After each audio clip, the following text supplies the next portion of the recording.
بسم الله الرحمن الرحيم الحمد لله رب العالمين والصلاة والسلام على رسولنا محمد وعلى آله وأصحابه أجمعين. Qadrli dostlar, mümin Müslümanlar, Assalamu alaikum ve rahmetullahi ve berekatuhu.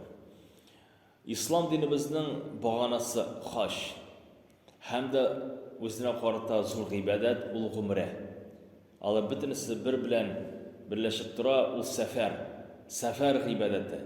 Biz o'zimizning vatanlarimizdan yo'nalamiz izgi Makka jilliklarına, Medina jilliklarına, Al-Quds jilliklarına narsaga ibodat qilirga. Bu dünyada 3 yer bor, qo'ysina muqaddas o'rinlarga, masjidlarga borib ibodat qilamiz. Hamda ana uchun ustama ajr savob olib bo'ladi. Eng birinchisi al-haram jilligi. Al-haram jilligi. Ya'ni u maxsus saqlanmış yer qo'ysina Alloh subhanahu va taolo izgilik uchun orttirib beradi. Bir namoz 100 ming namozga teng bo'ladi. Ya'ni namozini o'qiding, senin kitabına yazılıp 100 ming ajr savob inşallah. Lakin de anın albatta şu şeylikleri cevaplığı da var. Eğer de günahdan işlesen, sana gadi günahına yazılmayı. İsteme, şülte Allah dileden. Çünkü kişi bunda özünün tilin, gözün, fikrin, kulların ol tuturga deyiş. Tertipte. Medine şehri, Peygamber sallallahu aleyhi ve sellem şehri. Anda o'qilgan namazlar 10 ming namazga teng bo'lib turadi inshaalloh. Biz anda boramiz, Peygamber sallallohu alayhi vasallam masjidini ziyorat qilamiz hamda Peygamber sallallohu alayhi vasallamga ko'rishamiz. Anga aytamiz: "Assalomu alaykum ya Rasululloh." Hamda aning qiriyinda ko'milgan do'sti sahabasi Abu Bakrga salom beramiz hamda ikkinchi xalifa Umar bin Hattabga Peygamber sallallahu aleyhi ve sellem yakın sahabesine Ömer'e selam biliriz. Onlar bir retten kumulgenler. Şu meşritte namaz okuyuz. Ravdal Cenne yani Peygamber sallallahu aleyhi ve sellem'in birinci meşrit orunlarında ibadet kılarak tırışarız. Çünkü Peygamber sallallahu aleyhi ve sellem aytti, bu orun yani benim işegim, benim barım orasında o cennetin bir bakşası şekilde de bedip koyular. Hem de şu vaqtda Medine'de bo'lganda biz tirishamiz Baqiya ziyoratına borga. Qo'ysina sahabalarimiz ko'milgan. Shu kishilar qo'ysilari islom dinimizning ko'tariluvine hamda da'vat, iymon kalimasi, Qur'on dunyo ko'lam taraluvuna yetkazuvine sebep qiluvchilar, Peygamber sallallahu aleyhi ve sellem'ga yordam etuvchilar sahabalarning qabrlarini biz ziyorat qilamiz. Hamda Allah'a selamlarımızı yetkazamiz inşallah. Üçüncü o'rin qo'ysina biz umra qilib bo'la, ol Al-Quds jilligi. Yani Yerusalimda Al-Aqsa mescidi. Bu Peygamberler mescidi. Peygamber sallallahu aleyhi ve sellem şu yerden Mi'raj kechasine ko'tarildi. Isra şu jilliklarni bora hamda anda birgalab Peygamberler bilan namoz o'qiy. Biz anda borsak bir namozga 1000 namaz ajr savobi yoziladi inshaalloh taala. Albatta biz unda umra qilamiz. Shu ish masjidga borsak, u bizga umra deb yoziladi. Lekin tag'inda bir masjid bor, qo'ysisida u ossiqlanmasa da, men anda borib da o'tov umra deb aytilmasa, lekin Peygamber sallallohu alayhi vasallam o'zining hadislarida aytib qo'ylar.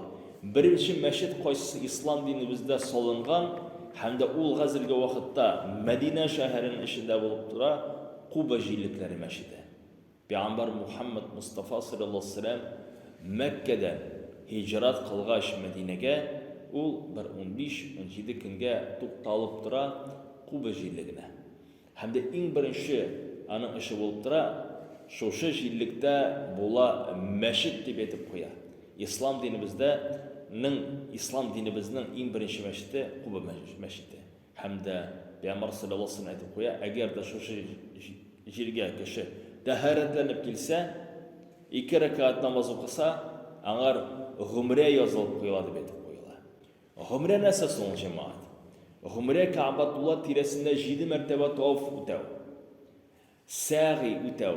Safa bilan Marva orasida 2 rakat namoz o'qib, hamda shashlarimizni qisqartib.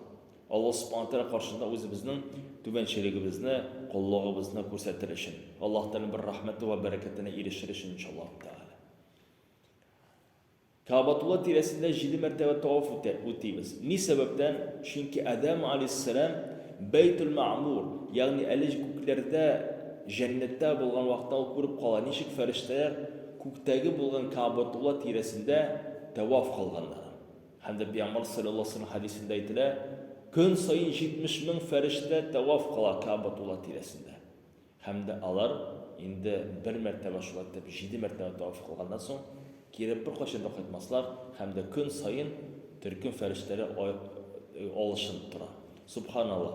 Mana umr boshlanudan, zaman boshlanudan ko'p farishtalar andar o'zib ketganlar, Alloh taolagina bila ularning soni. Hamda yerga tushgach Adam alayhissalom Makka jilliklarida Ka'batulloh bo'la. Qo'ysin tuziganlar farishtalar. Şuşu Ka'batulloh tiyasida ol shuloq farishtalarning g'ambalini qabatlab 7 martaba tavof qila boshlaydi. Jamoatning shu vaqtdan kelgan ul g'amal, ul kechada bugun da o'ylab topilgan izgi ish tugul. Hatto Payg'ambar sallallohu alayhi vasallam da o'ylab topmadi. Bu tarix. Payg'ambarlar, rasullar, hatto farishtalar biz borliqqa keltirgan shiqatlik o'taganlar. Nindi biz aytiliq tiran tarixiy ibodatni o'taymiz subhanalloh. Hamda hech shaksiz bu ibodat Alloh subhanahu taolada belgilana 2 rakat namoz bilan inshaalloh.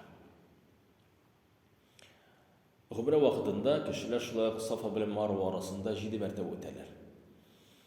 Safa bilan Marva orasida sa'in o'tav kiritilar Hajranimiz bilan. İbrahim alayhissalom xotini, İsmail alayhissalom anisi. O'zining bolasi Sabi İsmail alayhissalomga rizq izlab yurgan xotin qizning odamlarin yugurganlarin shariatga kiritilib qo'yilgan g'ibada dedi. Shundan g'ibara jamoat. Mana biz yashaymiz, o'zimizning tug'anlarimiz, bolalarimiz, jamiyatımizda o'tdik ketdik degan fikrga kelirga mumkin. Lekinda oramizda bir izgilik, belki yılına bir martaba majlis yiyib olu, xatim qilu, g'ayb namozina boru, ya'ni bir izgilik ishlav sadaqasini beru, bir oilani yetimlarga yordam etu. U bizning oilamizga, tirayog'imizga bir tartib etib kirgan mumkin inshaalloh. Ham bizning bolalarimiz ana o'targan mumkinlar. Ni sababdan? Chunki yo'qda xatir bilan.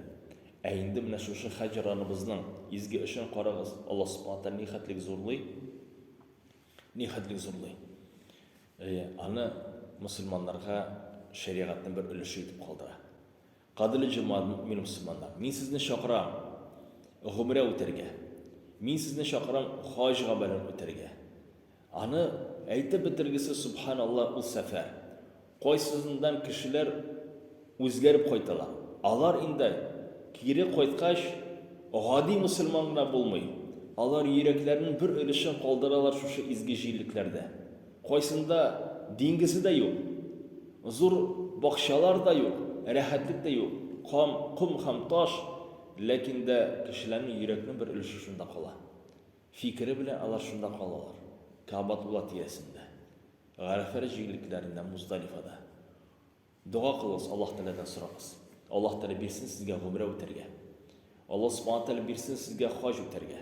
Hamda Allohning rahmati bilan bizning Tatariston diniy nazorat qarshida Dum irtihoj shirkati ishli qo'ysisi bizning musulmon qardoshlarimizni shu izgi safarlarga yo'naltay inshaalloh. Assalomu alaykum va rahmatullohi va barakatuh.